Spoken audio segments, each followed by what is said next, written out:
Listo. Profe, Sí.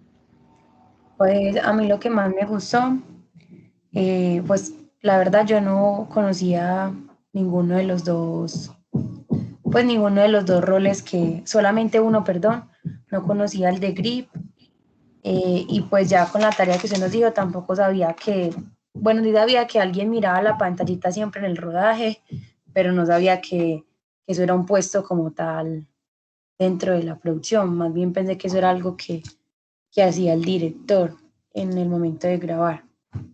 Con respecto al conversatorio, me gustó mucho algo que ellos hablaban y era sobre como los protocolos que debe uno de tener en set.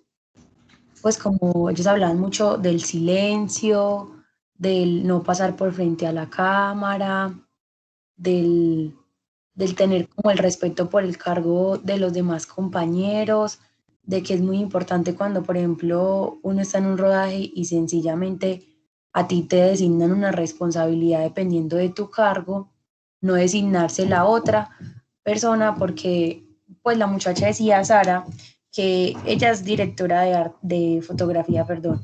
Entonces ella muchas veces le tocaba llevar unas maletas muy grandes donde estaban los focos de la cámara y que había gente que porque la veía a veces como tan encartada, le decía como venga yo le ayudo, pero ella no accedía porque decía la persona que me está pidiendo ayuda sí es muy colaboradora, sé que quiere ayudarme, pero yo no le puedo designar la responsabilidad de lo que yo de pronto llevo en la maleta porque es algo que me asignaron a mí. Entonces, me parece que es como de tener más que todo mucho sentido de pertenencia por el cargo en el que yo me esté desempeñando y, y que también es muy importante conocer el trabajo del otro para respetarlo y para no interceder o de pronto no, en el momento en el que esté ocurriendo algún problema en el set, saber a quién dirigirme y darle una solución. Eso me pareció muy importante porque la verdad uno cuando está de primerizo, uno se quiere meter en todo, uno quiere ayudar en todo, uno pide, uno se ofrece en todo, pero hay ese tipo de responsabilidades que no lo permiten. Pues como que muy bien, muchas gracias, pero es algo que me compete a mí, entonces como que no se meta. Entonces eso me parece que es muy chévere porque crea una conciencia de que a ti te están pagando por hacer algo y a esa persona también, entonces respeta que cada uno tiene su función. Otra cosa que decía ella, y es que es más importante atajar a la gente que está larreando. Y eso pasa mucho en las grabaciones. Por eso ella decía que hay un problema, y es que para las nuevas personas que salen de la academia, entrar a ese tipo como de espacios de grabaciones. ¿Por qué? Porque la gente se está casando con los mismos, debido como a la experiencia o como ya han salido a grabar, entonces ya, pues ya se sienten bien con el mismo crew, pues ellos les lo hablaban como así. Más sin embargo, ya siente que también ese tipo de crews tienen que estar dispuestos a abrirse a aprender a otras personas que apenas están saliendo. En el proceso creativo, lo que ella dijo también era que uno tiene que empezar, pues que ella, por ejemplo, ella decía, yo empecé siendo productora y se cambió, fue productora, luego productora de campo y se cambió a dirección de fotografía. Y, y ella empezó desde Videoasis y ya de ahí fue como que fue asistente cámara de uno, dos, y ahí como que fue subiendo, pero que la verdad a veces es difícil, pero hay personas que lo hacen, que cuando sale uno de la universidad, dedicarse y decir, yo soy director de fotografía, entonces yo solamente hago esto. Más sin embargo, uno tiene que estar dispuesto y abierto a otras opciones o a otros cargos que de pronto hagan falta en una producción. Decía, hasta para uno saber, hasta para uno saber recoger cables tiene que saber hacerlo. Yo dije que sí sabía hacerlo una vez y ahí mismo el que estaba haciendo los cables me dijo, no, un momentico, que es que usted no sabe, venga, yo le enseño. Entonces, pues me parece muy chévere porque habla desde la experiencia, desde de pronto las cosas y los problemas que pasan en una grabación. Y me pareció también que la vieja muy tesa y el man también porque me metí a las redes sociales de él y él hace unas estructuras pues gigantes para acomodar la cámara. Y la muchacha, a pesar de que es una mujer, ha estado en muy buenas producciones. Eso es todo, profe. Muchas gracias, pero no digas esa palabra, no digas esa frase, a pesar de que es una mujer, porque tenemos que empezar a desmitificar. Si yo sé por lo dices por el machismo de la sociedad, ¿cierto? Pero la idea es que no repitamos esas frases porque no existe el a pesar, no. Somos seres humanos, mujeres y hombres. Entonces, ella, más fácil yo creo que lo que se podría expresar, yo te entendí muy bien lo que quisiste decir, pero de pronto para cambiar esa frase podríamos decir, eh, a pesar de la cultura que hemos tenido, ella ha salido adelante, ¿cierto? O ella es una tesa, o ella es muy, pero digamos, empezar a cambiar ese guión, porque la idea es no darle las razones a esta sociedad pues como goda y machista que todavía tenemos. Entonces la idea pues es como empezar a cambiar eso. Pero excelente tu aporte y se nota que te gustó, le pusiste atención, hiciste el trabajo de clase autónoma que se debió hacer. ¿Alguien más o voy diciendo por nombres? Listo. Juan Pablo, dime entonces qué es el DIT. ¿Qué consultaste?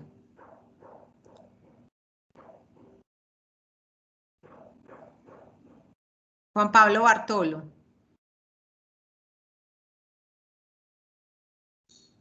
Alejandro Balbuena, ¿qué es el DIT? No, profe, no sé, no investigué. Paulina, ¿qué es el DIT?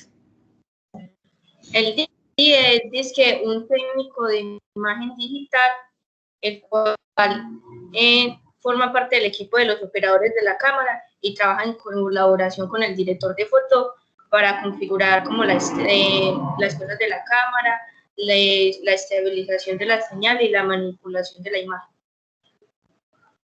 Muy bien. ¿Quién más quiere complementar algo de lo que dijo Paulina? Profe, yo, de pronto, cuando estamos trabajando pues con un cliente que asiste al momento de grabar, también le facilita al cliente saber más bien cómo visualizar, perdón, previsualizar un acercamiento como al producto final que va a tener de pronto por lo que esté pagando. Muy bien. El DIC también tendría que estar mirando calibración de color, calibración de señal, tendría que estar pendiente, pues no de la parte artística como tal ni conceptual, sino de la parte técnica. La persona que sabe de DIP debe saber muchísimo de todo lo que es sincronización de señal, hipergamas, todo lo que es diseño de transmisiones, para poder tener claro que la imagen quede pues completamente configurada, balanceada y que tenga los valores pertinentes para cuando se vaya a llevar a la postproducción. El DIT empezó a generar importancia con el paso de la tecnología análoga a la tecnología digital. Y yo les di otra tarea que debían averiguar. Entonces, José Fernando, por favor, decime qué es el GRIP.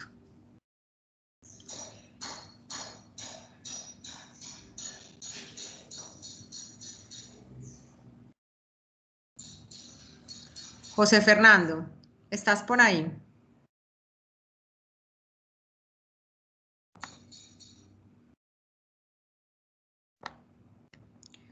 Muchachos, cuando yo les pongo trabajo autónomo, sí, cuéntame. Si quieres puedes escribir por el chat.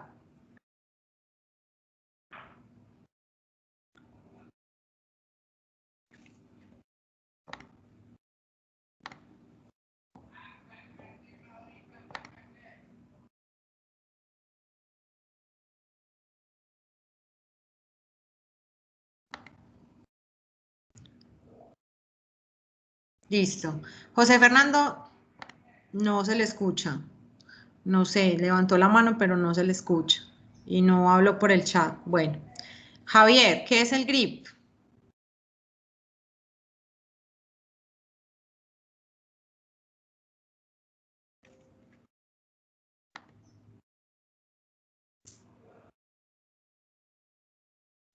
A ver, por aquí mandaron un audio.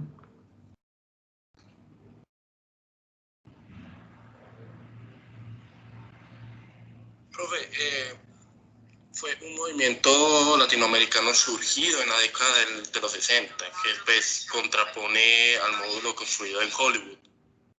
¿De qué estás hablando? Yo estoy preguntando por el grip. No tiene absolutamente nada que ver con lo que estoy preguntando. Javier, ¿qué es el grip? Profe, qué pena. Sí. Mi compañera Sara me acaba de escribir que sí. Sí, ya me escribió, Gracias, No te profe. preocupes, no te preocupes. Dile que no le he contestado porque estoy en clase, pues, pero que no se preocupe. Dile que no se Pero preocupe. es que cuando uno buscaba eso salían varias cosas. Yo tengo una ahí que busqué, No, no sé si venga, será pero la es que, correcta. espere, qué pena que te interrumpa, Andrés. Es que cuando yo les digo que averigüen algo, es porque estás relacionado con el contexto del live. Entonces, lo que les pregunté, lo hablaron en el live. Si no se vieron el live, no tienen cómo buscar, porque lo van a buscar al azar o lo van a buscar con cosas que nada tienen que ver. Entonces, muchachos, cuando yo les pongo trabajo autónomo, es para que ustedes lo investiguen. Si no estamos en clase, el trabajo autónomo es el trabajo que ustedes deben hacer en casa. No es que no tienen clase y entonces no hacen nada. Si ustedes no tienen clase, deben estar haciendo algo, deben estar investigando, leyendo, viéndose la película, el corto, porque yo aquí pregunto y la participación también la valoro dentro de todo el proceso de formación. Entonces yo entiendo, puede que busquen que eso signifique otra cosa, posiblemente que sí, pero si ustedes vieron el live, van a estar completamente contextualizados. Listo, alguien que haya investigado qué es el grip. Ahora sí, Andrés, dime lo que me ibas a decir. Listo, yo tengo que es la persona encargada del equipo que da apoyo a la cámara y en algunos set también apoya la iluminación, pero, o sea, la apoya pero no toca las luces ni las lámparas, solo da como un apoyo, pero más como lo digo yo.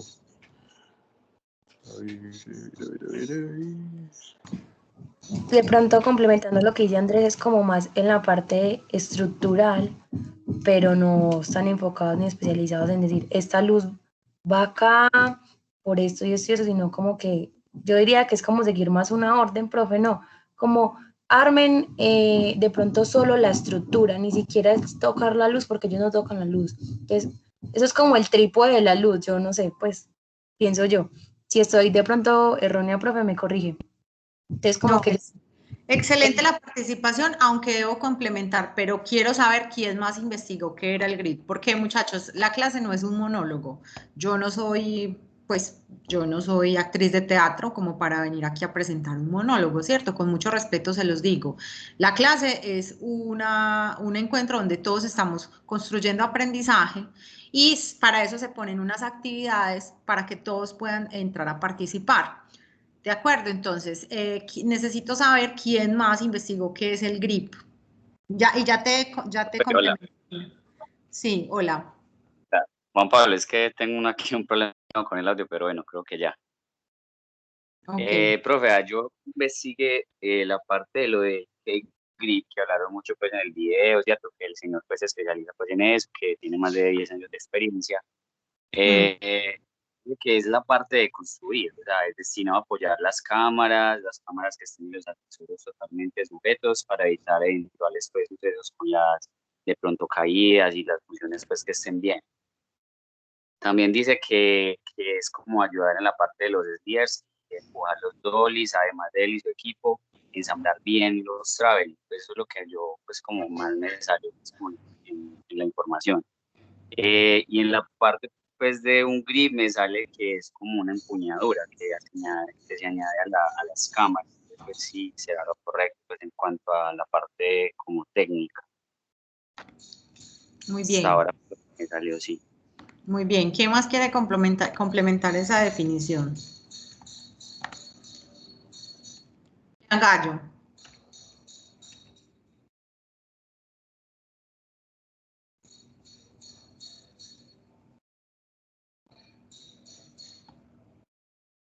No, profe, pues yo la verdad había como consultado algo muy parecido al del compañero Andrés, que era como pues que en sí es como un equipo o un conjunto de personas que se encargan como de construir o mantener el equipo destinado a que la cámara siempre esté en buenas posiciones para que no se presenten como caídas o cosas que puedan perjudicar como la grabación. Listo. ¿Cuál es entonces? Dime un ejemplo puntual del grip. Un ejemplo puntual. Una escena de esto en la que la cámara se pone así. Un ejemplo. Por ejemplo, lo que nos explicabas de los rieles, pues que son como varias personas que están siempre como dirigiendo la cámara, ya sea por el riel o en la grúa. Y pues como mirando siempre que lo que haya a los lados o las partes por las que va el riel no haya como algo que pueda perjudicar el movimiento de eso. Bueno, les voy aquí a compartir un momentico. De pronto me pueden vetar esta clase en YouTube, entonces no sé si la puedo subir. De todas maneras les voy a compartir. Miren, esto es el grip. Miren, ¿qué es el grip? Es una serie de herramientas que son para ajustar, para alargar, para sostener, para mover, para organizar lo que yo necesite, como necesite ubicar la cámara. Les doy un ejemplo, por ejemplo, acá, ¿sí? Para yo poder estabilizar la cámara con el carro, por ejemplo, hicieron este grip, ¿sí? ¿Los grip qué son? Los grip son un montón de herramientas, son un montón en términos muy coloquiales, es un montón de varillas con tornillos. ¿Para qué? Para sostener luces, para sostener grúas, para sostener dollies. Entonces miren que el grip básicamente es lo que ayuda, ¿sí? Miren por ejemplo, es lo que ayuda a sostener la cámara, ¿cierto? Entonces, mire ¿sí? Este es para el vehículo en movimiento. Estos se llaman galletas, bueno, hay diferentes nombres que los vamos a ir a ver aunque yo tengo por ahí un documento que se los voy a pasar, pero eso lo ven ustedes sobre todo en iluminación. Están las pinzas, pues hay pelícano, cocodrilo, cardellini, brazo mágico, y todas sirven para lo mismo, para sostener las cámaras, para organizar los sets. Hay unas que son para grúa, hay otras que son menos complejas, hay otras que lo son más, ¿sí? Entonces, para eso sirve un grip. Entonces, ¿por qué es importante que ustedes investiguen todas estas cosas? Porque muchas veces no se las van a explicar tan coquito, muchas veces les van a decir el grip, y como ya ustedes vieron preproducción, pues ya ustedes saben qué es el grip. Entonces, por eso les digo, eso depende de quién, del aprendizaje autónomo de cada uno, de que ustedes sean curiosos, de que ustedes busquen, de que ustedes miren, ¿sí? Miren, por ejemplo, estoy buscando uno, mírenlo acá. Miren, por ejemplo, que es para el carro, para que ajustar el carro, que la cámara quede hacia el lado del carro, o sea, al parabrisas. Miren, por ejemplo, Entonces, ustedes creen que el carro va solo y resulta que los carros tienen una cantidad de cosas solamente para mostrar a estas dos personas conversando. Y ustedes se imaginan el carro solo y de pronto hay una camarita amarradita ahí como de cualquier manera. No. El grip lo que hace es precisamente eso, evitar accidentes, fijar bien la cámara. Miren tiene su propio brazo para luz, tiene los soportes. Profe, les quiero hacer una pregunta, ¿por qué tienen unas pelotas unas peloticas verdes al final? Por seguridad, esto es para no generar accidentes. ¿Por qué? Porque esto queda muy puntudo o seguro los bordes son muy cortantes. Entonces lo protegen con eso. Aunque les digo una cosa, ustedes pueden hacer grip de la manera que ustedes quieran. Ustedes pueden hacer, pues se pueden comprar una cajita de grip que no es pues barata, pero digamos que para empezar uno puede comprarse una cajita de grip, no para hacer estas cosas tan grandotas, pero sí para hacer, por ejemplo, por lo menos un C-stand con unas galletas, unas pinzas, unas cuantas cositas, y ustedes ya con eso pueden armar un buen set. Entonces miren que acá tenemos como los diferentes armazones, ¿cierto? Hay grip para monitores. Estos, por ejemplo, son para fijar las luces, entonces yo puedo fijar la luz y encima le puedo poner la bandera. No sé si ustedes han visto las banderas que hay, estas van acá encima, se apretan y arriba se pone el filtro. Bueno, esos son como los diferentes tipos de grip que hay. Hay mucha clase de grip y creo que y es material un poco costoso, pero es innecesario para todo lo que es el montaje. ¿Listo? Entonces, hay una diferencia entre gaffer y K-grip. El K-grip, que lo busqué por aquí para que lo vean. Entonces, miren pues, el gaffer. El gaffer es el eléctrico, es el que asiste toda la parte de la iluminación. Es el que asiste al director de fotografía, pues es el luminotécnico, ¿sí? Y tiene, por lo tanto, tiene un conocimiento de electricidad. El gaffer es fundamental. Incluso hay gente hay producciones en las que el gaffer es el K-grip también.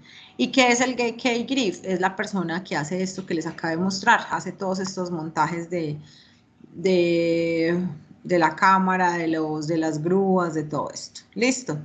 Entonces, el K-grip es como el teso de todos estos montajes. Miren, por ejemplo, esto.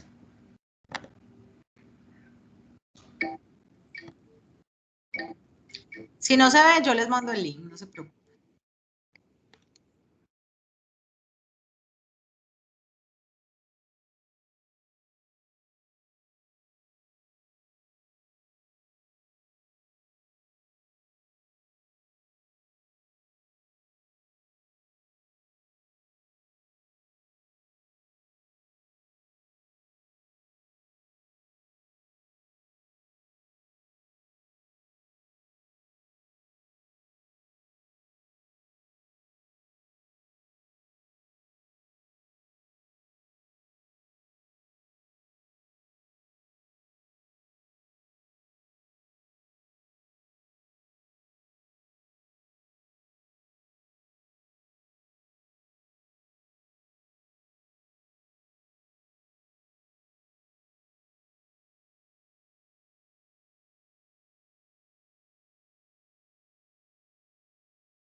El video está un poquito largo, se los voy a compartir, pero la idea es que ustedes vayan explorando por ustedes mismos, porque ese va a ser el trabajo que pues va a ser el próximo trabajo.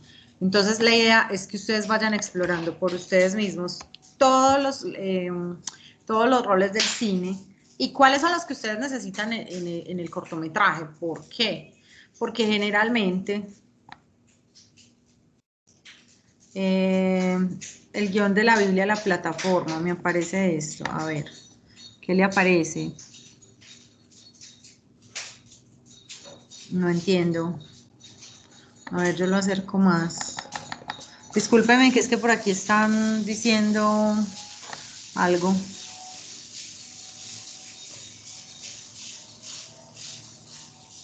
¿Le aparece eso? Profe, es que no me deja subir pues no me deja subir el guión, o sea, me parece como si yo fuera la profesora, como si me dejara Sí. calificar y todo eso. No, pues tienes el rol errado. ¿Sabes qué? Inmediatamente, ay, pucha, ¿eso dónde se manda? Eso se manda a Saba.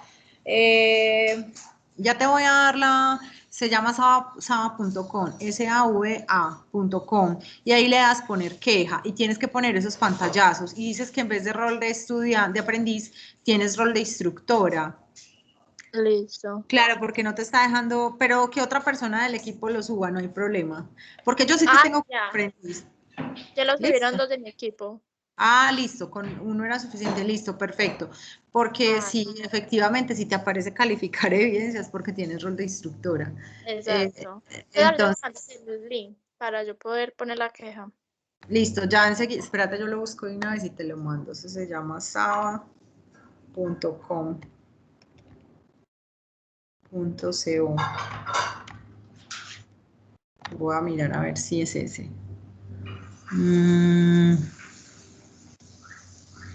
Es que va. Ah, mírala acá. Se llama saba.cena.edu.co. Y ahí tenés que iniciar sesión. Pero el iniciar sesión, yo no recuerdo si es con cédula. Espera. Y te voy a buscar un tutorial para poner la queja en Saba, porque sí, definitivamente tiene que ser con esa. Espérate un momentico que ya te lo voy a mandar. Mira, ahí por el grupo te voy a mandar, esa es la página, listo. Entonces la página te está pidiendo, si vos entras, te dice iniciar sesión.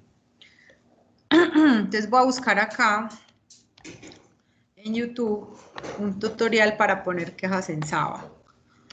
Tutorial, quejas, Saba, Cena. Y aquí, protocolo de atención, reportar inconvenientes, mírala acá. Reportar inconvenientes, bueno. Aquí te vas a ver ese video, si no, ahorita lo busco bien porque yo sí tengo esa información de cómo poner la queja, pero no recuerdo cuál es la contraseña, el usuario y contraseña. No sé si será el mismo de territorio o si es cédula. Entonces, te voy a mandar este video y ahorita después de clase, porque pues para no irrumpir pues como con la dinámica de la clase, miramos a ver cuál es la cédula y el usuario y la contraseña de esa plataforma, listo, pero sí, es eso, sí, hiciste muy bien en enviarme el pantallazo, porque ese pantallazo justo es el que le debes enviar a ellos. Listo, profe. Excelente, listo. Bueno, entonces continuando con el desarrollo de la clase, entonces lo que ustedes deben hacer es buscarse el papel o los roles de la producción audiovisual y vamos a hacer unas presentaciones, listo. Las presentaciones, el trabajo va a ser grupal, pero en Territorium lo voy a calificar de manera individual. ¿Por qué? Porque los grupos de los proyectos formativos son 6 y yo no quiero que se formen tantos grupos. Yo creo que es suficiente si somos 18 personas con que se formen 3 grupos de 6 personas. Entonces vamos a formar 3 grupos de 6 personas, pero la nota en territorio no la voy a poner por grupo. ¿Por qué? Porque absolutamente todos los miembros del equipo deben participar. Profe, es que mi internet no sé qué. Excelente, excelente pregunta, muy fácil. Como hay gente que en el momento puede que no le vaya a funcionar el internet por X o Y motivo, mande su video grabado de su exposición, pero no quiero excusas de que no pude estar en la exposición, de que no lo presenté, de que no. Si usted no va a estar, mande el video con su exposición, pero no acepto que nadie me diga que no pude estar, no. Si no va a estar, entonces manda el video y listo. Lo digo para quién, para Michael, para personas como Wilson, ¿cierto? Que constantemente están teniendo problemas con la entrada a clase. Ya yo de ellos no espero hasta el día que sea la exposición para que no me deje entrar a clase, sino que como yo ya sé que tengo inconvenientes para entrar a la clase, pues grabo la exposición de lo que me tocó a mí y listo. ¿Por qué? Porque todos deben participar. Entonces, ¿cuál es el ejercicio? Van a buscar cuáles son los roles de la producción audiovisual, ¿sí? Y van a hacer una diferenciación tanto el cine como en la televisión, porque hay unas pequeñas diferencias, no son muchas, pero van a dedicar una diapositiva o un pedacito a explicar qué diferencias hay entre una y otra. Yo de todas maneras, como siempre, miren que las actividades que yo pongo son muy completas y explico perfectamente cada paso del trabajo. Por lo mismo, para que no se preste ambigüedades. Entonces, yo les explico cada paso del trabajo y qué voy a calificar. Casi que en la actividad yo les estoy soplando qué les voy a calificar. Entonces, siempre miren muy bien en la actividad de territorio y miren qué les estoy pidiendo. Ahí les voy a poner los parámetros de la actividad y qué es lo que tienen que hacer. Bueno, eso es para el jueves de la próxima semana, o sea, exactamente en 8 días. Tienen muy buen tiempo. Entonces, repito, son equipos de 6 personas, teniendo en cuenta que ustedes son 18 personas, se hacen 3 equipos de 18 personas, y, de 6 personas, y cada equipo me va a hacer una presentación o un video o lo que ustedes quieran, pero que sea creativo, sobre los roles de la producción audiovisual. No acepto que lleguen a leer y ya. Si usted va a llegar a leer una diapositiva, mejor no haga nada, porque la verdad me aterran esas exposiciones de leer una diapositiva y ya, o esas exposiciones de 3, 4 diapositivas y ya acabamos, porque este tema es amplio. Por eso voy a poner 3 grupos no más, porque primero el tema es muy amplio y segundo, la idea es que hagan una buena investigación y que todos puedan participar y que no les quede tantos roles a cada uno, sino que que se puedan repartir entre 6 personas. Creo que está bien repartidos los roles de la producción. Entonces, y ¿para qué? Porque ya en este momento vamos a empezar a repartirnos los roles. Si son personas externas, van a poner persona externa, no sé, ya definan quiénes son los que le van a colaborar para dejar comprometidos a sus otros compañeros, así no sean de su equipo, de una vez que les den los nombres, quiénes son los que van a hacer qué roles. Como ya ustedes van a ver los roles, entonces ya saben, se van a sentir identificados con las labores a realizar. Me explico. Yo les dije, igual ustedes lo van a investigar.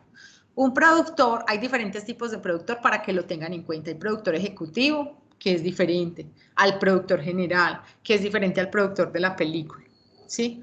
Pueden haber, en producciones grandes pueden haber hasta 3 productores. En una producción pequeña, perdón, hay un solo productor y el director se encarga casi que de la parte ejecutiva.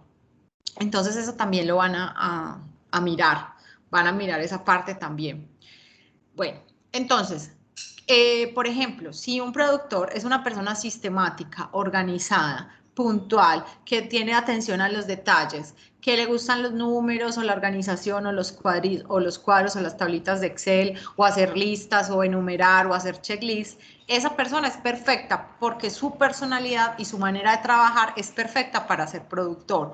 Tiene que ser una persona con carácter porque casi que tiene un nivel de autoridad muy similar al del director, porque esa persona es la que está, digamos, el director dirige en la parte del argumento, en la parte de la historia, pero el productor va a dirigir en la parte de economizar costos, hacer cotizaciones, mirar que las cotizaciones que sí se hayan adquirido, que sí tengan los términos legales, que sí haya, por ejemplo, la seguridad en el set, que sí estén las personas que citaron. O sea, el productor tiene que ser, esa es la tarea más ardua. Creo que la de toda la producción es la tarea más ardua, pero la que, para mí, una de las más importantes, porque si hay un buen productor, todo funciona como un relojito. Entonces, si, por ejemplo, llegaron a preparar el set y dijeron que lo preparan en 1 hora y ya va 1 hora y no han terminado, el productor tiene que estar aquí. Listo, ese ya tiene que estar listo. Hace 5 minutos que tenía que estar listo. ¿Qué pasó? Entonces, tener mucha autoridad. Eso es, pero no ser mandón, no es una persona mandona ni grosera, no. Es una persona que tenga el suficiente carácter y la suficiente autoridad para decir, muchachos, hey, no se están cumpliendo los tiempos y necesitamos cumplir los tiempos porque si no nos podemos pasar de los costos. Entonces es una persona que tiene, primero numéricamente, la película o el corto en su cabeza. Y segundo, también tiene que tener los números en su cabeza. ¿Cuánto vale qué cosa? ¿Qué pasa si se pasan del tiempo? ¿Cuánto les van a cobrar de más por la locación? Entonces miren que el tiempo es muy delicado, pero muy delicado. Por eso yo les insisto, ensayen las escenas antes de ir a grabar. Ensayen la preparación del set antes de ir. ¿Por qué? Porque dicen que preparan el set en 1 hora y 3 horas y no lo han preparado. Y eso es un error garrafal, eso les atrasa todo. Incluso si solo ese día les prestan la locación y no lo alcanzan a grabar, eso se convierte en un problema para ustedes. Entonces yo les recomiendo que vayan mirando según la personalidad qué tipo de roles, ya a medida que ustedes los vayan conociendo. Listo. Bueno, ahora sí pasemos, ya hablamos del live. Hay una cosa que creo que motiva mucho este live, es que el live es de personas que empezaron desde abajo, ni estudiaron en universidad privada, creo que eran personas como ustedes, con las posibilidades de pronto un poco más limitadas, y porque además los conozco. Y son personas que empezaron desde abajo, desde abajo. Entonces, espero que esto los motive para que ustedes entiendan que sí se puede, solo que hay que esforzarse. O sea, nada llega de gratis y se los vuelvo a repetir. Aquí no hay cama para tanta gente, no hay productoras para tanta gente, no hay cortometrajes y películas para tanta gente si es que van a ir a pedir empleo. Si están pensando en ir a pedir empleo, aquí no va a haber empleo para tanta gente. Se los digo de una vez para que lo tengan en cuenta. Pero si ustedes empiezan a identificar las necesidades, entonces me voy a dedicar a hacer cortos, pero bueno, ¿cómo se va a capitalizar? Si usted ya entiende que puede empezar a hacer, por ejemplo, videos institucionales, hacer primeras comuniones, 15, que es que eso no es lo mío, esa no es mi corriente, mi tinte artístico, pues hermano, le toca porque usted tiene que comer, lo que yo les decía al principio. ¿Cuántos cineastas conocen en su barrio o en su entorno? Ninguno. ¿Cuántas personas conocen que tiene que comer? Todo el mundo, ¿cierto? Entonces, ese es el principio básico. Cuando ya yo suplo mis necesidades básicas, que son comida, techo, alimentación, ya yo puedo empezar a decir que voy a crear, porque tienen las necesidades básicas cubiertas. Si yo no tengo las necesidades básicas cubiertas, les aseguro que si a mí me ofrecen ir a vender en un almacén por 1 millón o por lo que sea, o por, no sé, o de sabatina y con eso pagarme los pasajes o lo que sea, pues yo lo hago, porque es que primero están mis necesidades básicas. Entonces, primero tender a eso, a las necesidades básicas, ¿sí? Si ustedes ya tienen un conocimiento, aplíquenlo, empiecen a tomar fotos, a hacer videos, a ofrecerle al vecino, al de la tienda, empiecen a explorar las redes. Cuando ya ustedes tienen un conocimiento, ya no tienen excusa para decir que no pueden monetizar. Entonces, si yo tengo un conocimiento de redes sociales, que digamos que yo les voy a dar unos pasos básicos, hombre, pues si yo tengo, no sé, me conseguí un distribuidor de queratinas, pues empiece a vender queratinas y por ahí empiece a financiar su corto. Como usted ya sabe manejar las redes sociales, ya sabe descargar los analytics, ya sabe hacer una campaña, una estrategia de divulgación, que es lo que les voy a enseñar, y ya usted dice, bueno, listo, ya con esto yo arranqué bien, súper bien. Pero ya usted tiene de dónde arrancar, el conocimiento ya es lo que le da a usted como la fuerza al motor para que usted pueda ya seguir adelante. Entonces, ¿por qué les digo todo esto? Para que ustedes, ¿y por qué les puse a ver ese live? Para que ustedes tengan claro que primero todo requiere esfuerzo, segundo, el conocimiento hay que aplicarlo. Tercero, ninguna oportunidad hay que descartarla. Así no les paguen súper bien. Digamos que al principio no es que se tengan que regalar, como decía la chica, no es que nos vamos a regalar pues para todo. Pero si usted de pronto es un estudiante, un aprendiz en el caso de usted, si tiene la posibilidad de participar en un cortometraje, hágalo, así no le paga. porque eso es conocimiento que ustedes pues va a aplicar. Pues la idea es que les paguen, obviamente, que les paguen bien, o si es un contrato de aprendizaje, que les hagan el contrato de aprendizaje con todo lo de la ley, ¿cierto? Porque esa es la idea, ustedes son seres humanos que merecen un trato digno, laboralmente digno. Entonces, está bien, pero de pronto, si usted tiene un tiempito libre y puede participar, hombre, que te ayuda a recoger cables, lo que sea, hágalo, hágalo, porque eso ni le quita la dignidad, antes al contrario, le da un montón de cosas que usted necesita en este momento como aprendiz. Entonces, el live sirvió, era para eso, esa era la intención. De hecho, el live no es actual, es del año pasado, pero es tan bacano y cuando, pues en el momento en que yo les les mandé, los cité pues al live, porque eso lo vimos pues ahí mismo a la hora que lo estrenaron, tuvo mucho impacto en los compañeros de ustedes, en los que lo vieron ese día. Tuvo mucho impacto porque es algo que les toca a ustedes son historias muy parecidas a las suyas y son personas reales y no son personas que están por allá lejos, no, son personas reales y son personas que vienen de abajo. Entonces me pareció muy bonito para inspirarlos. Listo, entonces ahí no sé si tengan algo que decir de todo lo que ya les he dicho, de lo que hemos hablado del live o de los roles, no sé. ¿Qué tienen que decir? Alguien que pronto quiera participar, ya para pasar al otro tema.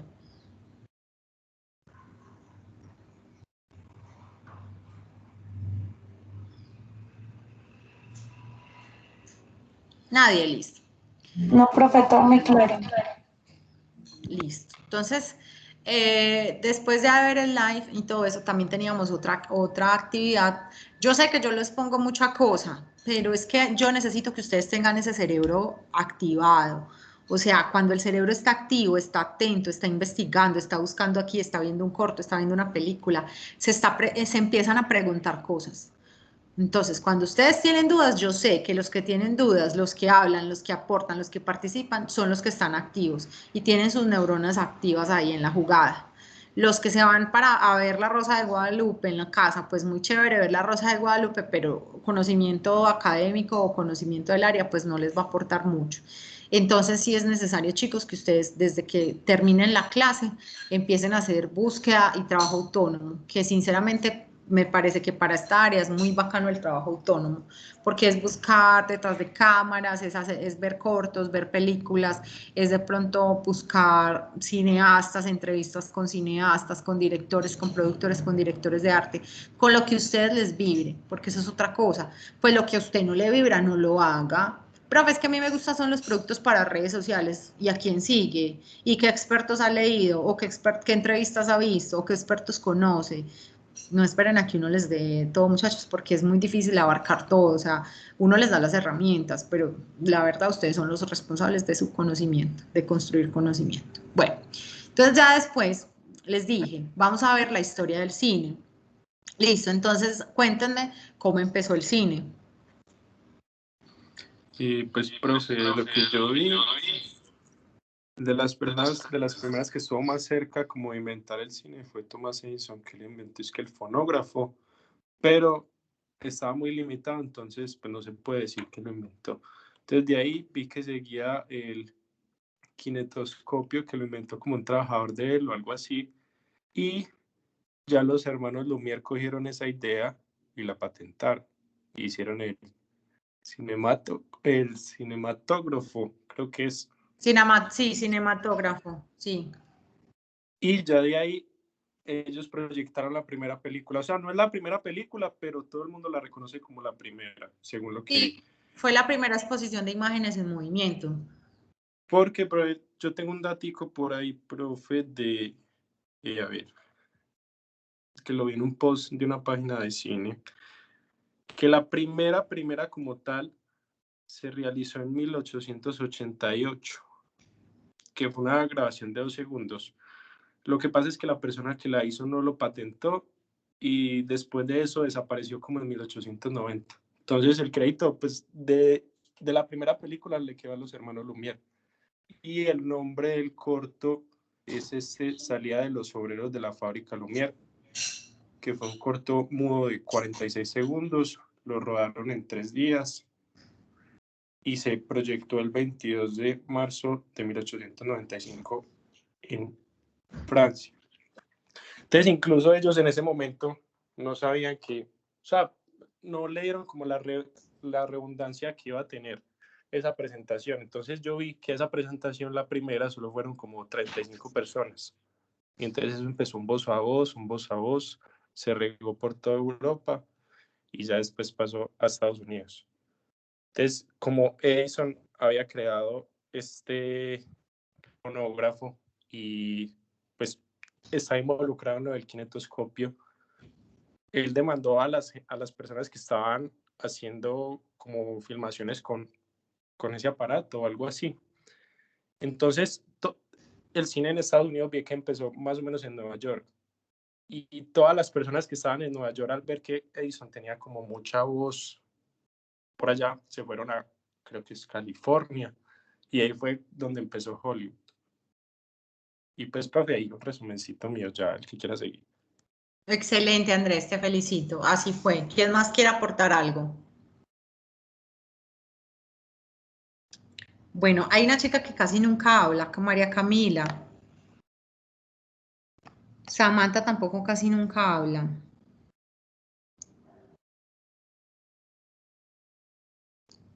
Las escucho. María Camila.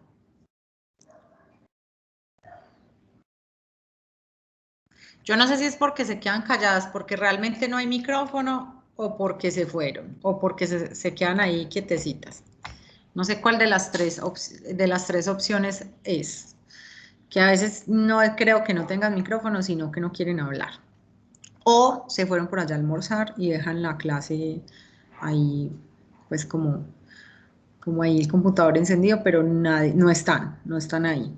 Yo me los imagino más o menos así, o dejan el computador y se van a dormir, o se ponen a ver una película, muñequitos, no sé, cualquier cosa, y me dejan ahí, escuchando por allá como el eco mío, ¿cierto? Me los imagino pues así.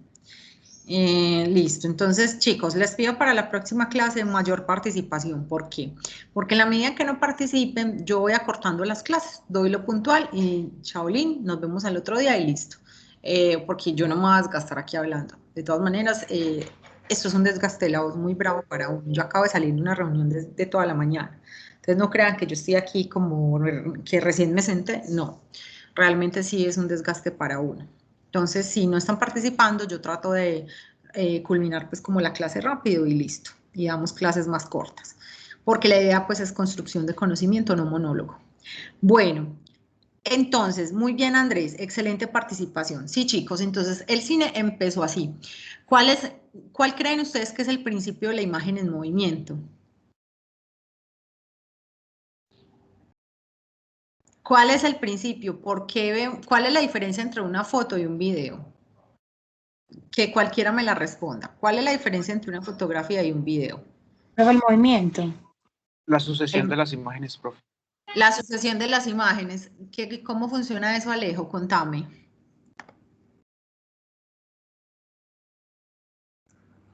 Bueno, que tras una imagen, o sea, una imagen tras otra, o sea, que en esa sucesión genera así, como decía la compañera, un movimiento.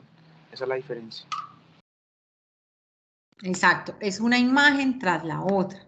Entonces, si ustedes ponen un libro con imágenes y lo pasan rápido, ustedes se van a dar cuenta que si los muñecos están exactamente uno tras del otro y avanzan progresivamente el movimiento, o sea, si por decir yo tengo un dibujo de un muñeco con las manos hacia abajo, luego en el siguiente dibujo las manos se levantaron un poquitico, luego en el siguiente se levantaron otro poquitico, en el siguiente, y paso el libro, el muñequito va a aparecer como si estuviera moviendo las manos. Eso se llama sucesión de imágenes en movimiento. Básicamente eso es la imagen audiovisual.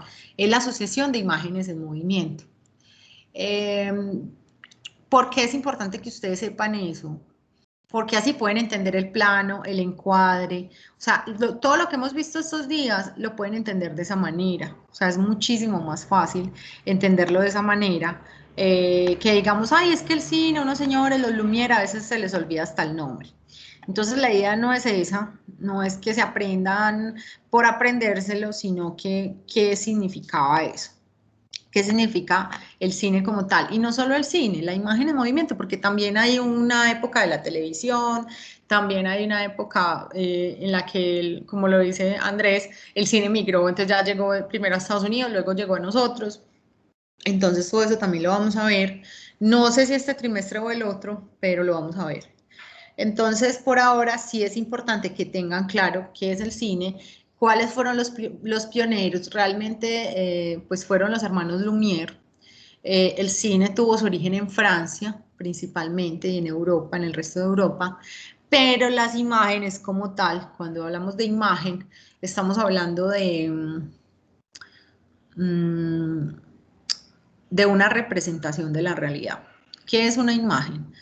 Cuando ustedes cierran los ojos y se imaginan cualquier imagen, ustedes en esa imagen están representando lo que ustedes han vivido, lo que ustedes ven afuera, en la realidad.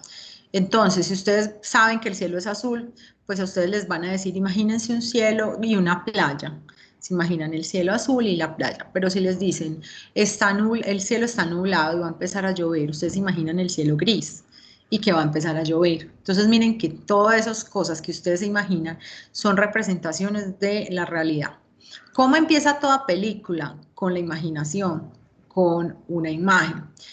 Pero cuando nosotros estamos haciendo, digamos, imagen audiovisual, hay algo que se llama la estimulación de la creatividad y eso lo estimulan, eso, que es otro tip que les voy a dar. Yo ya les dije que vieran teatro, vieran películas, leyeran libros, vieran documentales, no sé, averiguaran sobre pintura, sobre artistas, miraran arquitectos, miraran obras arquitectónicas, empezaran a investigar todo lo que tiene que ver con arte. Y ahorita les voy a dar otro consejo, empiecen a dibujar. Primero porque vamos a hacer un storyboard, pero no es por eso, sino para que ustedes empiecen a entender el volumen, la forma, la distancia que hay entre un objeto y otro, cómo le doy volumen a una cuchara. O sea, si yo quiero dibujar una cuchara que está en una mesa, todos en la casa tenemos una cuchara y una mesa. Entonces pongan una cuchara encima de la mesa y empiecen a dibujar esa cuchara.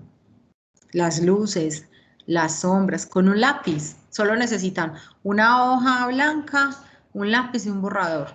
No más, no necesitan más. Y empiecen a dibujar esa cuchara. Y empiecen a mirar cómo está la cuchara. Si está en diagonal, ¿cómo hacen para que se vea diagonal? Si esa cuchara tiene un brillo en la parte de arriba, ¿cómo le identificamos ese brillo? ¿Por qué? Porque cuando ustedes empiezan a identificar las formas, cuando van a hacer producción audiovisual, van a ser más sensibles a la hora de hacer una producción audiovisual, a la hora de hacer el montaje de escenografía, de arte, de diseño de locaciones, porque van a entender cómo funcionan los volúmenes. Y si yo sé cómo funcionan los volúmenes y cómo situar el actor, si yo sé de composición, la composición también se basa en eso. Otro ejemplo, cojan un frutero, hagan un bodegón. Ustedes saben qué es un bodegón. Un bodegón es estos cuadros que tienen como una composición de frutas sí, básicamente son como frutas lo que se muestran en un bodegón como de objetos del hogar, ¿cierto?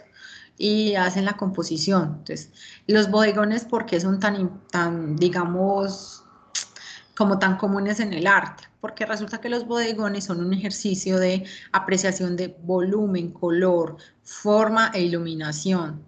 Cuando yo sé iluminar, sé hacer volumen. Entonces, eso se les va a parecer mucho a la clase de artística, pero sí es necesario que lo hagan.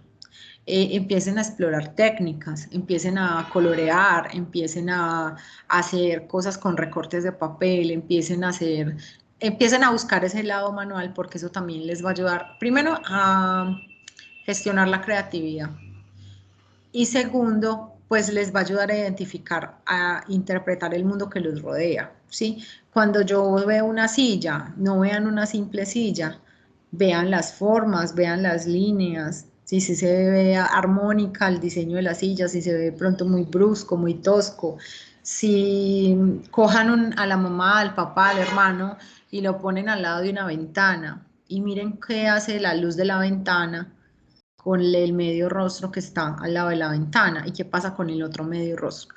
Empiecen a hacer ese tipo de experimentos para que ustedes empiecen a entender las luces y las formas. Bueno, entonces, bueno, con lo de la historia del cine, digamos que es un tema un poquito amplio que vamos a empezar a trabajar con corrientes. ¿Por qué? Cuando ya la historia llega, cuando ya el cine llega a Francia, cuando ya los hermanos Lumière son los que toman el cine, y empiezan a hacer presentaciones, pues ya otros se van antojando. Entonces ya viene Georges Méliès, ya viene Jean-Luc Godard, ya viene Luis Buñuel, y empiezan, ya como el cine está inventado, entonces ya dicen, bueno, ¿y qué vamos a hacer con esto? ¿Cierto? Entonces recuerden que el cine antes era una celulosa, era una película física, era un negativo, por decirlo así, pero mucho más arcaico todavía. Entonces era un negativo en el que casi que para editar literalmente cortaban y pegaban. No les estoy haciendo un chiste, literalmente con unas tijeras o con lo que fuera, un objeto cortante, cortaban donde iban a cortar la escena y luego pegaban la que seguía. O sea, de esa manera se hacía el montaje se hacía así.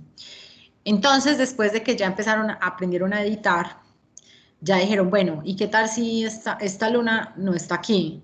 Pero hagamos una escenografía y hacemos aparecer el actor.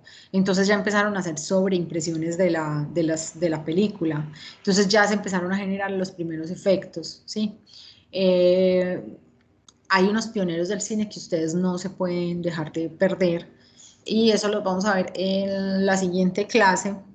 Ah, bueno, esperen, les voy a pasar, antes de que se me olvide, el video que les quedé viendo de la historia de la Gestalt, que yo les quedé viendo ese video porque ya iban para la otra clase. Entonces se los voy a pasar acá.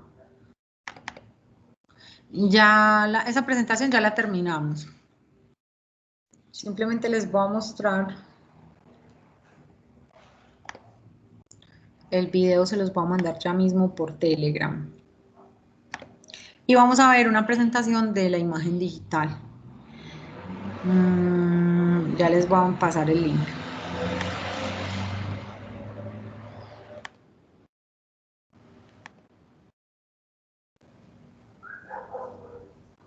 Listo. Aquí van a ver lo que les expliqué de la ley de la Gestalt, pero en películas. Se los estoy pasando por Telegram. Principios de la percepción de la Gestalt. Van a ver el video y es lo mismo, es la aplicación de lo que vimos en la clase. ¿Listo? Bueno, entonces ya con la Gestalt, ya viendo pues como la aplicación en el cine de la Gestalt y todo eso, entendiendo cuáles son las formas, por qué se hacen diferentes planos, por qué se compone y por qué se encuadra, y viendo pues como lo de la historia del cine, que más adelante vamos a profundizar un poquito más en ello. Vamos a hacer, voy a presentarles en este momento algo muy sencillo, es una presentacioncita muy sencilla sobre la imagen digital. ¿Listo? Bueno, entonces resulta que cuando ya pasó esa imagen análoga, estoy hablando tanto de video como fotografía, cuando ya pasamos de la fotografía análoga y del video análogo a la imagen digital, ¿sí? Entonces vamos a tener en la imagen digital dos tipos de imagen. Una imagen se llama imagen vectorial y la otra imagen se llama imagen de píxeles o de mapa de bits. Entonces, les pregunto, ¿cuál es la diferencia? O, pues obviamente ustedes no lo saben, pero ¿qué creen que sea la diferencia entre la imagen vectorial y la imagen digital? ¿Cuál es la diferencia? Sin miedo, o sea, no hay respuesta errada porque ustedes no tienen por qué saberlo. Simplemente quiero que me digan qué creen que significa.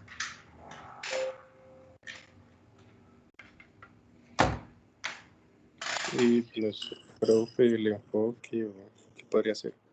El enfoque no es. ¿Cuál es la diferencia entre una imagen vectorial y una imagen digital?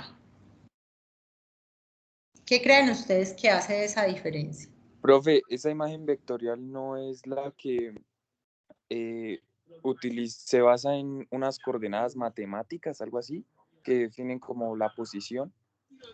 Entonces, ¿será que los diseñadores gráficos tienen que saber de coordenadas matemáticas? No sé, pues eso es más o menos lo que yo sé, ¿no? Listo, muy bien. No, excelente tu participación. ¿Quién más quiere participar?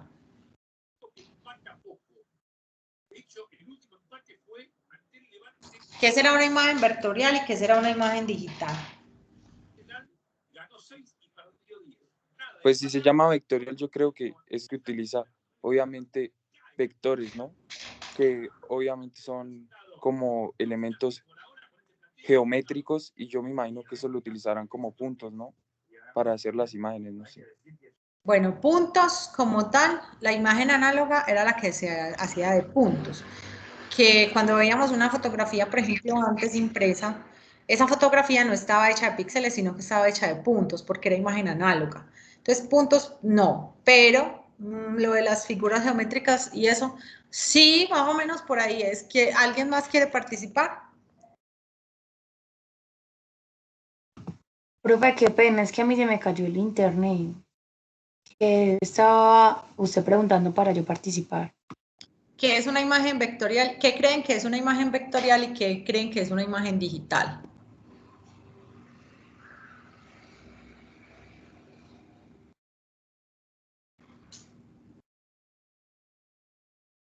Profe, pues yo conozco por vector como cuando uno no quiere que el fondo esté.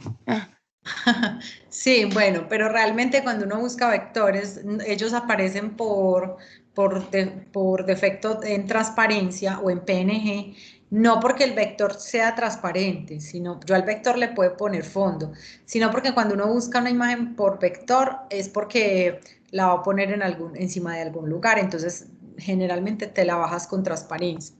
Pero muy buen análisis, o sea, está muy bien. Bueno, les voy a explicar. Una imagen vectorial es la imagen que hacemos en un programa de diseño. Por ejemplo, Illustrator, Photoshop, Corel, o simplemente es una imagen que hacemos a través de bueno, no, en Illustrator, bueno, sí, digamos que en esos programas, en los programas de diseño, listo. Eso es una imagen vectorial, que no viene de píxeles, que no viene de una cámara, que no se tomó, que se realizó a través de un programa. Y como decía el compañero, esos programas vienen claro, de unas fórmulas matemáticas, pero para yo ser diseñadora, yo no necesito saber esas fórmulas matemáticas porque el programa de diseño como tal me calcula o utiliza las formas para crear los círculos, los cuadrados, para crear pues como lo que yo estoy haciendo. Hay algo que se llaman nodos y los nodos, cuando yo estoy haciendo, por ejemplo en Illustrator, los nodos son unos punticos que yo puedo jalar, organizar, redondear, no sé qué, eso tiene unos manejadores y me crea esas formas, ¿cierto? Diferentes formas geométricas, curvas, etcétera, y de ahí sale pues como todo lo que es la imagen vectorial.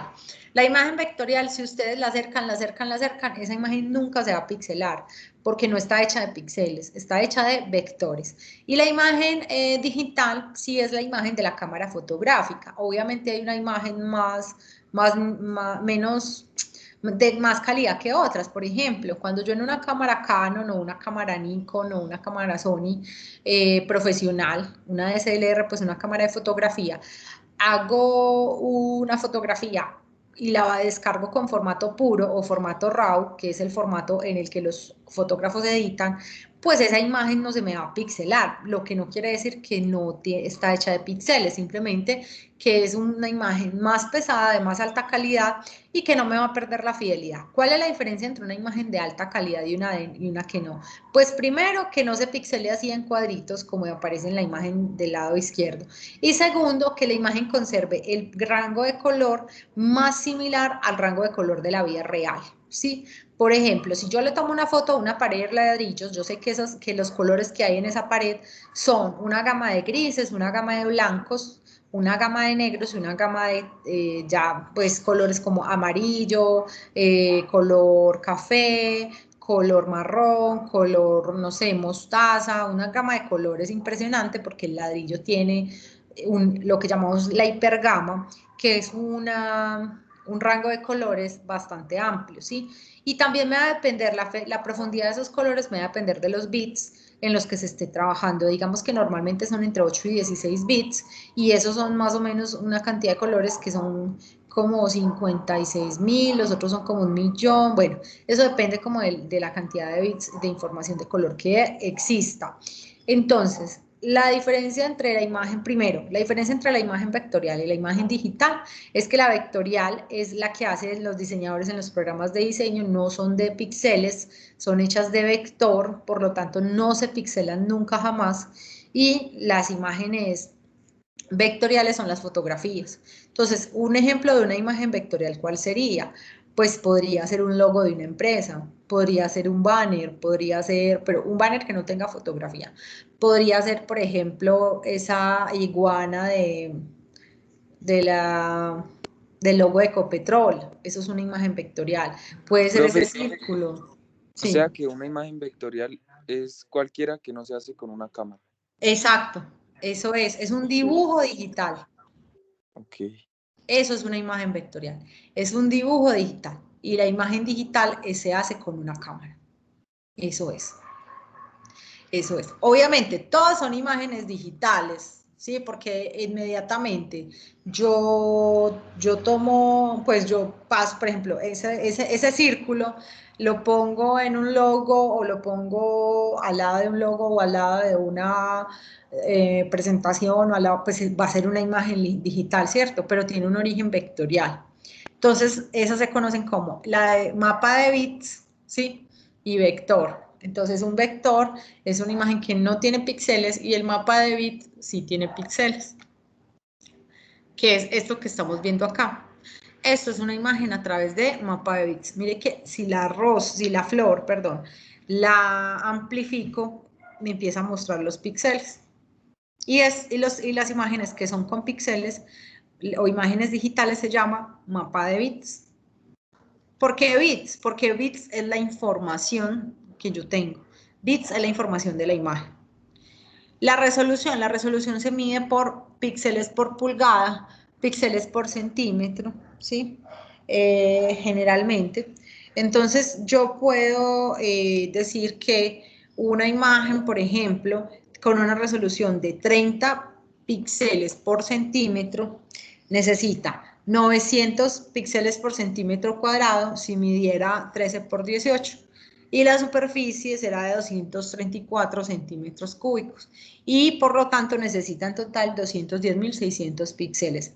No se confundan, no se preocupen, ustedes no tienen que calcular eso lo calcula el mismo programa en el que ustedes estén trabajando. Ustedes simplemente sepan que la resolución depende del tamaño de la imagen y a menor tamaño pues se pixelará más, a mayor tamaño se pixelará menos, ¿sí? Esa es una regla básica. La profundidad de color, tengo de 1 bit equivale a 2 colores, 4 bits equivale a 16 colores, 8 bits equivale a 256 colores, 16 bits equivale a 65.536 colores y 32 bits equivale a todo ese número que no lo voy a decir, son como 4.294.967.296 colores, ¿sí? Entonces, hay diferentes tipos de modo de color. Está el color RGB. El color RGB es el color de todo lo digital, ya sea mapa de bits o ya sea vector. Siempre cuando van a trabajar en internet o en la parte pues digital que no lo van a imprimir, siempre se trabaja en RGB. ¿Listo? ¿Queda claro esa parte? Sí, profe. Cuando estamos trabajando con imagen, esto es fundamental. Yo tengo que saber diferenciar qué es un mapa de bits, qué es un vector. Eso es lo primero. Segundo, cómo se calcula la resolución, o sea, cómo sé que una imagen es, o sea, de qué depende la resolución, es muy sencillo, del tamaño de la imagen, el alto y el ancho. Ya, eso es todo. Tercero, ¿cuáles son los modos de color? Entonces está el modo RGB, que es el que acaba de decir, que el RGB es para qué. ¿Para qué uso? Para las imágenes vectoriales.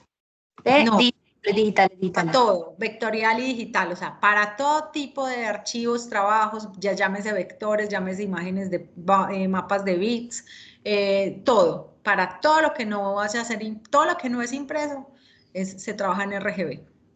Ya hay diferentes tipos de RGB, pero ustedes no los va a complicar todavía con eso, porque eso lo pueden ver más adelante, cuando vean teoría del color, pues un poquito más amplio, pero digamos que todo lo que es digital, llámese vector o mapa de bits, se trabaja en RGB. ¿Por qué? Porque no lo voy a imprimir ya.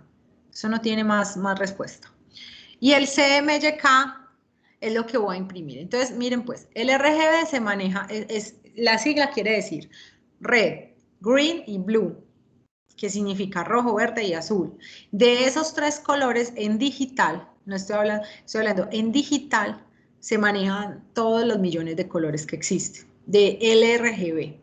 Del modo CMYK, que es cian, magenta, yellow y key, el key viene siendo el negro, se trabaja la cuatricromía. ¿Listo? ¿Para Profe, qué? ¿puedes volver a repetir qué significan esas siglas, por favor? Sí, aunque eso está en todas partes, pero mira, el RGB es rojo, verde y azul en inglés, ¿cierto? Red, green, blue. Sí, ese es como el más común. No es que sea el más común, es que es el que se utiliza en la parte digital. Okay. Sí, en lo que no voy a imprimir. Y cuando voy a imprimir, trabajo en modo CMYK, que es cian, magenta, yellow y key. El key es el negro. ¿Qué le dicen key? Ya después les explicaré por qué. Por ahora, solo entendamos que el RGB es para lo que no imprimo y el CMYK es para lo que imprimo. Entonces, pilas. Si ustedes están haciendo un pendón es eso que tienen las marcas que se para así vertical y que dice Bancolombia o que paran en los eventos, o si están trabajando para hacer una valla, ¿cierto? Si ustedes están trabajando para ese tipo de formatos impresos, antes, cuando yo voy a entrar al Illustrator, al Photoshop o al Corel, siempre le debo decir en qué modo de color voy a trabajar. Porque si ustedes trabajan en RGB, pero lo van a imprimir, ya ese color que ustedes tenían ahí ya no les imprime igual. No les imprime igual. El rojo del RGB es diferente al rojo del CMYK. Muy diferente. Y puede ser el mismo color, el mismo número. ¿Se acuerdan que, no sé si con ustedes he trabajado eso? No, yo creo que no. Ustedes han visto que los colores tienen números. Por ejemplo, si yo trabajo con por ejemplo, el color blanco es 6 ceros y el color negro es 6 Fs. Si ustedes lo prueban en Photoshop se van a dar cuenta. Sin necesidad de buscar en la paletica, en esa cosita, no. Ustedes simplemente le ponen el número y ahí les aparece el color. Hay creo que es un verde, un azul, es que no me acuerdo, que es 0F, 0F, 0F. Entonces ya uno se va aprendiendo como los códigos de los colores. ¿Por qué se crearon los códigos de los colores? Porque esos códigos de esos colores, los diseñadores, por ejemplo, le decían, sí, te va a quedar de un amarillo. Entonces el cliente decía, pero yo lo quiero de un amarillo pollito. Pero a veces lo que el cliente creía que era un amarillo pollito, no era pollito, podía ser, no sé, mostaza. Pues aquí por dar un ejemplo. Entonces, ¿qué dijeron? No, vamos a crearnos el círculo, o sea, el Pantone, ¿sí? Y a través del Pantone y el círculo cromático, pues empezaron a generar los colores. Bueno, pero no voy a ahondar en eso, solamente que quede claro. RGB, ¿para qué es? Para lo que no se Para lo imprime. que imprimo. Es digital. No, al contrario, para lo que no imprimo. RGB es para lo que no imprimo. Y CMYK es para lo que voy a imprimir. Si yo voy a trabajar en algo que voy a imprimir, debo trabajar en color, en perfil de color CMYK. Si yo voy a trabajar en un banner para redes sociales, voy a trabajar en RGB. Siempre, siempre, porque si me trabajan en CMYK para algo digital, nunca les va a quedar del color que la empresa les mandó. La empresa generalmente manda el manual de imagen. Y el manual de imagen tiene los números de color. Entonces el SENA tiene un color que es FF5600, el naranja. Si yo lo trabajo en CMYK, no me va a dar nunca el naranja SENA. En CMYK es otro número y está en el manual de imagen. Entonces, si yo voy a trabajar en RGB, ese sí me sirve, ¿cierto? Pero si no voy a trabajar en RGB, tengo que buscarme en el manual de imagen cuál es el naranja del SENA en CMYK, en impresos, porque si yo lo trabajo en RGB, Cuando lo imprima seguramente me va a quedar hasta marrón, porque generalmente el RGB cuando se imprime queda más oscuro. Entonces puede que me quede un marrón. Entonces tengo que trabajar con los colores que el cliente me diga o que el manual de imagen me diga en esos dos perfiles. El modo indexado es cuando yo no necesito trabajar mucho color, cuando no quiero jalar mucho procesador o tarjeta, pues procesador no tanto, tarjeta gráfica, o no tengo una tarjeta gráfica y necesito trabajar en modo indexado hasta que lo pase, de pronto estoy trabajando en un computador de emergencia, bueno, yo qué sé. El modo de escala de grises, 256 grises, y el modo de mapa de bits, que es 2 colores. ¿Listo? Entonces, la profundidad de color depende de este cuadrito amarillo de bits que ustedes ven ahí. Entonces, dependiendo de los bits utilizados, va a ser la profundidad del color. Claro, es que no es lo mismo trabajar con 256 colores que con 4.294 millones de colores, ¿sí? Voy a tener más profundidad de color. Si disponemos de 8 bits, por ejemplo, podemos elegir entre 256 colores, ¿sí? ¿Y a cuánto equivalen 8 bits? A un byte, ¿sí? Un byte es una unidad mayor. Bueno, eso pues no me voy a profundizar en el asunto porque después lo van a ver más con calma. Sin embargo, es importante. Bueno, el modo de color RGB funciona por síntesis aditiva. ¿Qué quiere decir aditiva? Que la suma de los colores suma un blanco. Y el modo CMYK sustractiva, que la suma de colores da negro. Eso es todo. No sé si tienen preguntas.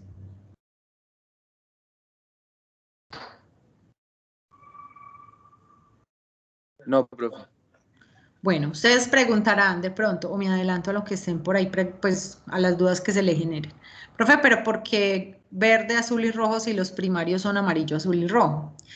Porque esos colores son según y tomando como referencia el espectro visible de la luz fluorescente, pues mejor dicho, del espectro de luminiscencia que puede captar el ojo. Entonces no es necesariamente porque es porque esos son los colores primero, que se generan en la imagen digital y segundo, que el ojo capta, según la mezcla, pues, de esos colores, que capta más fácil en una imagen digital. Entonces por eso es verde, azul y rojo. Y el modo HSB, básicamente lo que significa es tono, saturación y brillo, ¿sí? Y ya uno le ajusta pues como los parámetros del color, pero básicamente ese es el modo HSB, obviamente en inglés, ¿cierto? Hue, Saturation y Brightness. Brightness, no sé si lo pronuncio mal, y me disculpan mi inglés criollo pues, pero básicamente eso significa HSB. Bueno, y maneja unos colores de 24 bits. Entonces, si yo manejo ya colores de 24 bits, miren acá, es un valor entre 65.000 colores y 4.294 millones. Posiblemente sean 2.000 y pico millones, más o menos, de colores, que es un buen valor. Bueno, y estos son los formatos de compresión de archivos, pero solo para imagen. Aquí no está el video, ¿sí? Ese lo veremos después. Para imagen, entonces está JPG, el GIF, el PNG, que es el que decía la compañera que es transparente. Ese es un fondo con transparencia. Ese es muy usado en web. El TIFF, que ya no se usa casi, que era el que se utilizaba para imprimir. El RAW, que es un archivo puro o no procesado, que es el que ¿por qué se usa el RAW en fotografía profesional? Porque no me va a dañar la imagen. No me va a dañar la calidad de la imagen, no me va a dejar la imagen pura. Si yo trabajo con RAW, voy a conservar siempre la imagen original. No, el RAW es un formato no comprimido. En el momento en que yo empiezo a comprimir, por ejemplo, guardar como JPG, guardar como GIF, guardar como MPG, ellos van perdiendo a medida que yo lo guardo en un formato, él va perdiendo calidad, digamos, pierde un poquitico de calidad. Entonces, a mí, entre más comprimo, menos calidad. PSD o AI es la creada por Adobe Photoshop. Esas pues no tiene que ver, no es un formato de compresión, sino que es un formato de programa. Bueno, ¿por qué les quería mostrar pues como esta parte de imagen digital? Porque cada vez vamos a tener que, o sea, lo primero que yo tengo que saber para empezar a trabajar con la producción audiovisual, independientemente de que no vayan a ver cámara, iluminación todavía, es que yo tengo que saber dónde estoy parado, de dónde viene la imagen, por qué se crea una imagen, porque todo es luz. Si ustedes se dan cuenta, todas las imágenes se crean a través de la luz.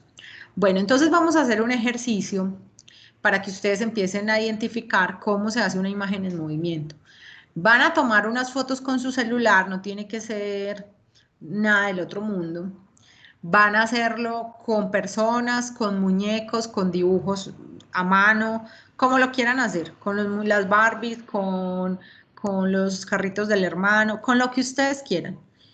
Van a fotografiar ese elemento y van a fotografiarlo varias veces. Entonces, primero hacen una fotografía en una posición, luego en otra, luego en otra, luego en otra, y hacen bastanticas fotografías, pues no tampoco 100 fotografías, no, pero sí por ahí unas 50.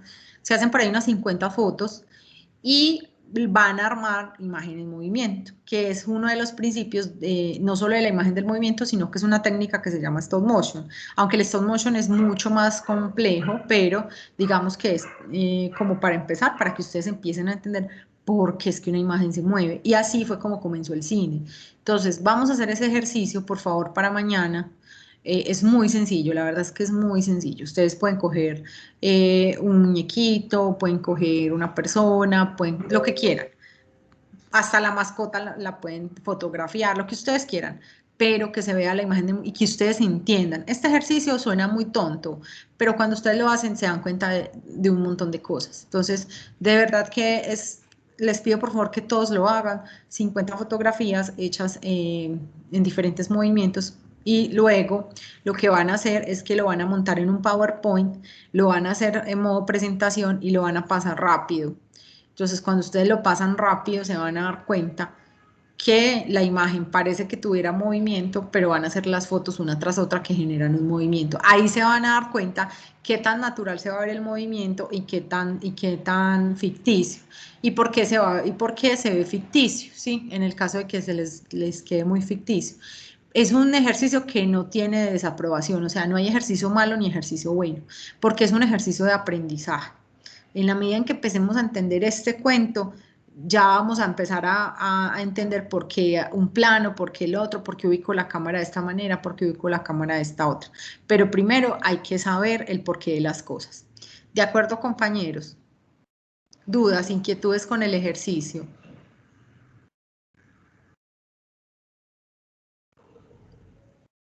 No, Profe, de profe. hecho hay un ejercicio, hay una fotografía muy, muy famosa que es el de el caballo en movimiento, que también Exacto. puede explicar muy bien lo que estás hablando.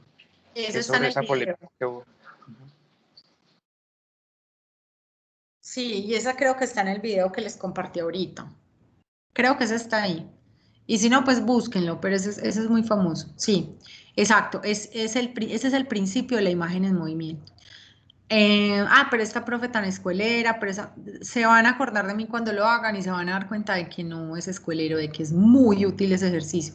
O sea, una cosa es verlo en un video, no sé qué, pero ya cuando ustedes cogen su celular o el celular de la mamá, no, bueno, como lo puedan hacer y lo hacen, se van a dar cuenta que es demasiado. Incluso ustedes pueden hacerlo en el computador, quien sepa, quien tenga de pronto una tabla de ilustración o quien pueda, que tenga la capacidad de dibujar bien no sé, o que tenga unos dibujos ya listos en el computador, o que pueda escanear, o sea, ustedes lo hacen como quieran, o sea, yo no tengo límite. Para mí no hay nada más bacano que no ponerles límites, el límite es la creatividad de ustedes.